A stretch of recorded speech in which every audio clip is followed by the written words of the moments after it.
7 जनवरी और 8 जनवरी का दिन तुला राशि के लोगों के लिए कैसा होने वाला है। चलिए सबसे पहले इन 2 दिनों के तिथि, नक्षत्र और योग के बारे में बात कर लेते हैं। देखिए 7 जनवरी का जो दिन है ये बुधवार का दिन है। कृष्ण पक्ष चल रहा है, उसकी पंचमी तिथि रहेगी और चंद्रमा सिंह राशि में केतु के साथ विराजमान होंगे। सूर्य धनु राशि में है ही, चतुर्ग्रही योग बना रहे हैं पूर्वाषाढ़ नक्षत्र में।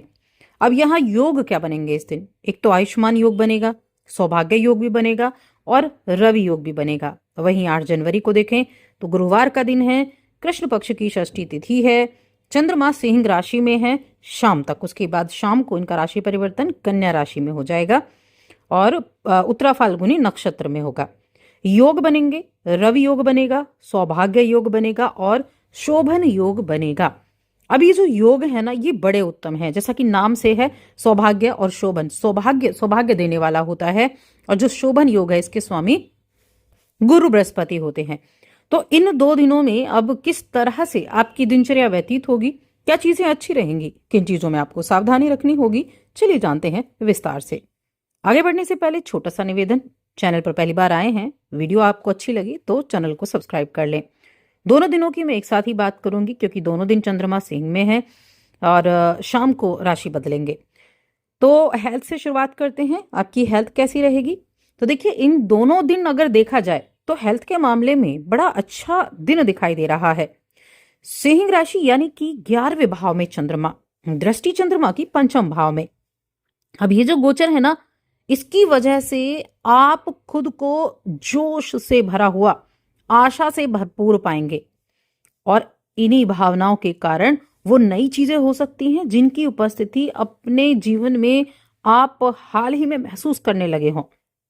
एक पॉजिटिव माइंड, एक अच्छे विचार आपको जीवन में आगे ही लेकर जाता है। पॉजिटिव माइंड हो तो सारी चीजें अच्छी लगती हैं और जहां नेगेटिविटी आई वहीं चीजें में आपको नुक्स ज्यादा दिखाई देंगे, नेगेटिविटी ज्यादा दिखाई देगी, पॉजिटिव चीजें बहुत कम दिखाई देंगी। तो आपका मन इतना अच्छा है, एनर्जी से भरपूर है, हेल्थ भी अच्छी है और मेंटल हेल्थ भी अच्छी है। तो क्या करेंगे, जीवन में बड़ा अच्छा महसूस कर पाएंगे, नई भावनाएं होंगी, इन भावनाओं के कारण अच्छा महसूस कर पाएंगे।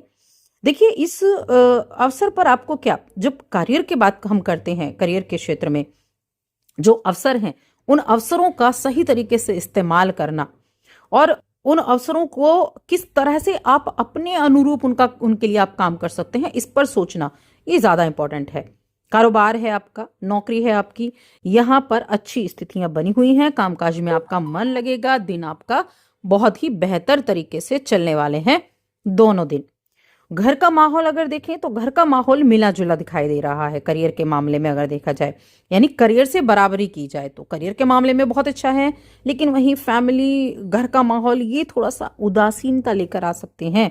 थोड़ा बहुत बीच बीच में ऐसा रहेगा कि मन तो इतना प्रसन्न था, घर में एंटर किया और घर में जो माहौल है उससे आप बिल्कुल भी उसको आपकी जो एनर्जी है उससे मैच नहीं कर पाई, तो वहां स्थितियां बदल जाती हैं। लेकिन हम करियर की बात करेंगे तो कार्य क्षेत्र में आपके जो कॉम्पिटिटर हैं वो आपको कुछ ऐसी चीजें दिखा सकते हैं कि आप ये सोचने लगे कि क्यों ना मैं भी इन कार्य को करूं, लेकिन असल में जो आप देखेंगे वो सही नहीं होगा क्योंकि उनके पीछे सिर्फ आपकी जो दिशा है ना उसको बदलना है। तो अपने काम पर बस अपना फोकस बनाकर रखें, उनसे बस आपको अपने काम से कंप्लीट करना है, ऐसा नहीं जो वो कर रहे हैं वो आपको करना है।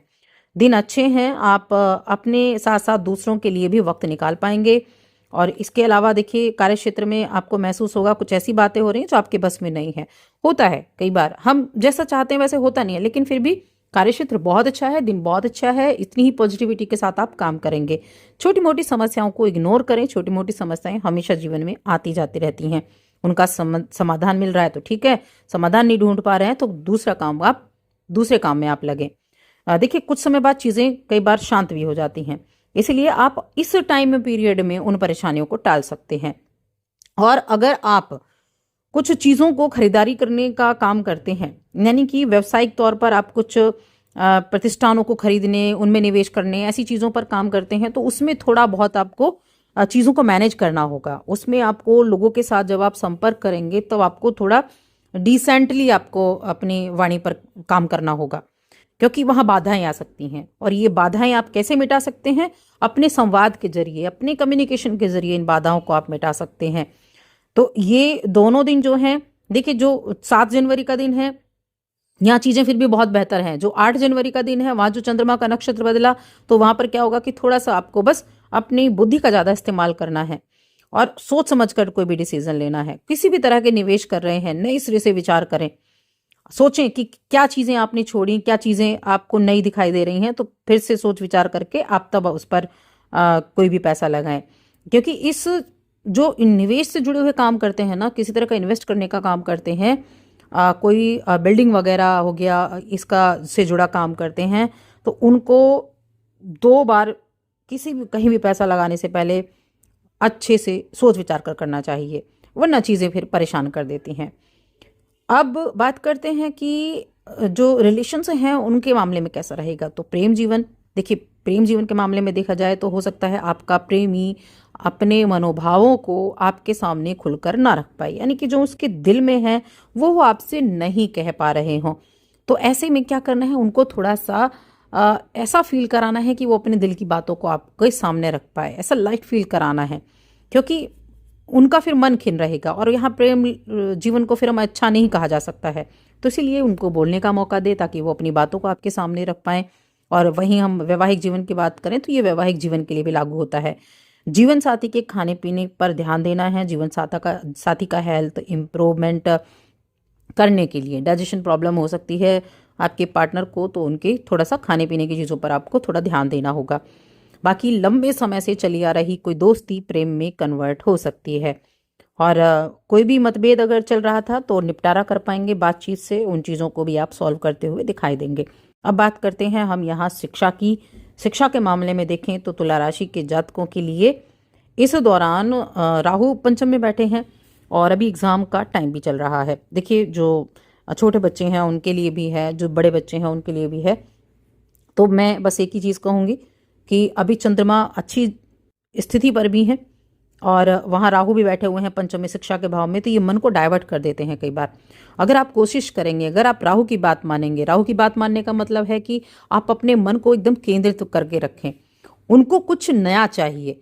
क्या है नया? क्या है नया? ये है कि आप चीज़ों को पढ़ें, ऑब्जर्व करें, चीज़ों को अच्छे से फोकस आप उसी पर करके रखें। तो जहां आपका फोकस होगा ना, वही चीज़ें बढ़ेंगी, क्योंकि राहु चीज़ों को बढ़ाता है। अगर आप एजुकेशन पर, अपनी पढ़ाई पर ध्यान देते हैं, जो स्टूडेंट्स हैं, आप पढ़ रहे हैं, तो उसको फिर और ज्ञान चाहिए। तो इसीलिए राहु अच्छा भी है, राहु बुरा भी है, और ये 2 दिन आपके लिए अच्छे रहेंगे। अपने मन को जितना अधिक कंट्रोल कर पाएंगे, फोकस कर पाएंगे, उतना ज़्यादा आपको एजुकेशन में फ़ायदा होगा, उतनी ज़्यादा आप अच्छे से चीज़ों को याद रख पाएंगे, लंबे समय तक याद रख पाएंगे। अब उपाय की बात करते हैं, क्या उपाय आपको करना चाहिए। उपाय के लिए मैं कहूँगी, अभी देखिए ये जो समय चल रहा है, मैं पहले भी बताया था कि शनि की आराधना करना, सूर्य की आराधना करना इस टाइम पीरियड में सबसे ज़्यादा अच्छा माना जाता है। तो आप सूर्य के बीज मंत्र का जाप कर सकते हैं, और शनिवार जो शनि है, शनि के लिए भी आप शनि के मंत्र का जाप कर सकते हैं। या फिर आप एक काम करें, प्रतिदिन सूर्य देव को अर्घ्य दें और अपने राशि के बीज मंत्र का, यानी शुक्रदेव के बीज मंत्र का जाप करें। तो बस आज की इस वीडियो में इतना ही।